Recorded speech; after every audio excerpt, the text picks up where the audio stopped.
So what you can see here right now is the Python standard library, which is on the docs.python.org website, and you can find it also by searching on Google or Bing or Yahoo or whatever. And you'll see this page here, and you'll see a basic overview of Python. And numbers 1 to 6 we've already covered, but numbers 7 onwards are the standard library which you can import. And so the ones we're going to be looking at is going to be datetime, and we're also going to be looking at system as well.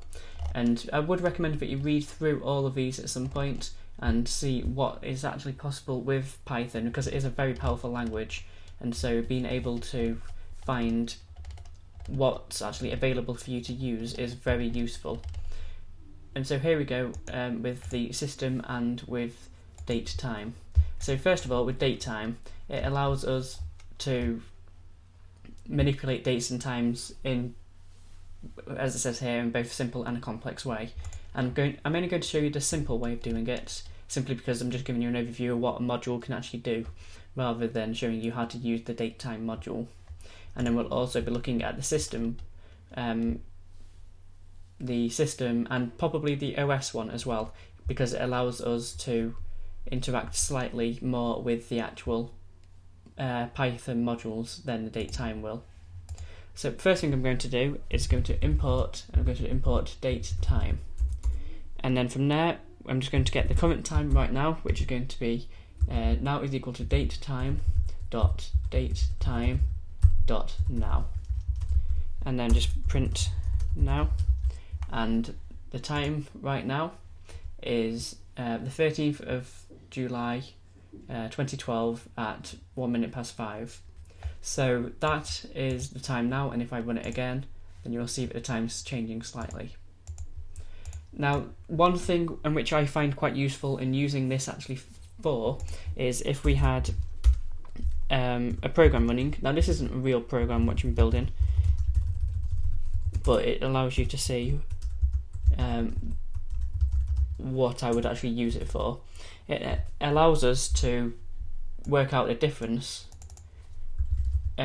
between the times in which it took for a certain piece of code to run, and then from there we can work out where a problem might be within our code, and I can then work on it a bit more to try and make it more efficient, for example. So the way in which you do that is you get the time at the beginning, you get the time at the end, and you do the end minus the start, and it tells you how long it takes for it to run. So here it took 0.1 second, 0.17 seconds, and you can see it's roughly the same every single time it runs. Oops. And so that would show me that this is quite an efficient program. However, if I was having it run and do something in the middle, or if I was to make it run significantly more often and then run that again, you'll see that it takes longer for it to load, and when it does finish, then the time down here is going to be significantly bigger. Okay, I probably shouldn't have chosen that big a number.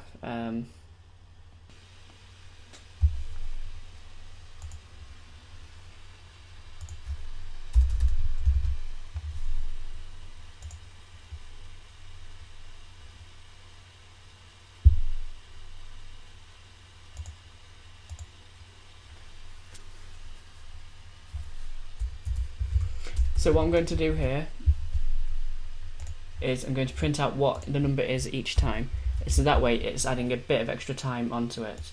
I'm going to put that down to just 10,000 and run it again, and you can see that that took 0.15 seconds, and you can see each number added printed out there.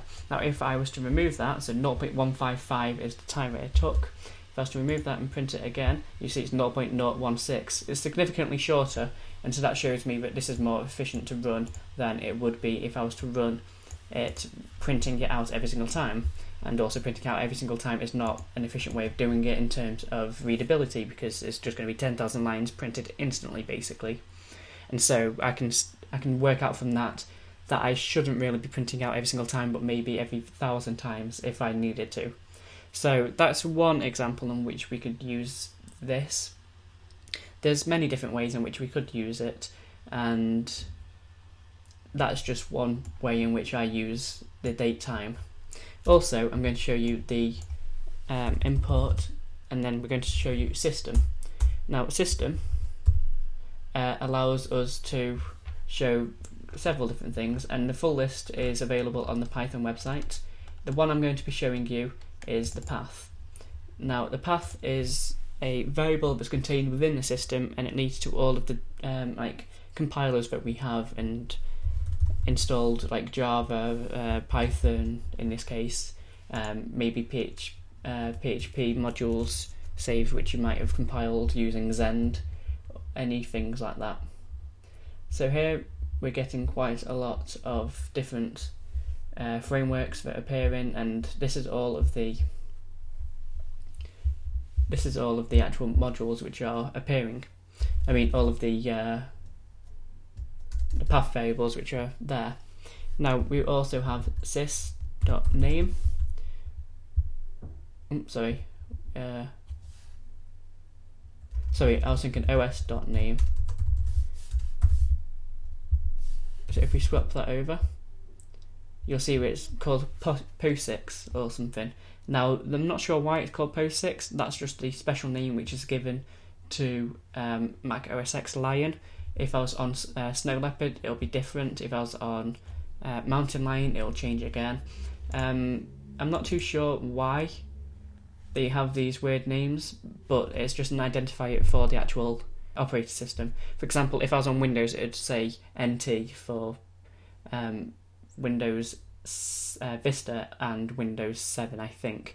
So it changes constantly depending on which versions you're on. So I wouldn't go off the os.name as being the actual operating system as such, but I would use OS to tell me. So if I needed to do something conditional between, say, Windows and Unix, then it allows me to differentiate between the two quite easily. So that is all I have for you on using the standard library. I would recommend that you'd go through the webpage which I showed you before, and I'll show you again. The webpage is docs.python.org/library, and if you read through this, you'll find lots of very useful pages, or which contain information which you will find very useful within your time programming with Python. So that's all I've got for you in this video, so thank you for watching, and I will see you soon.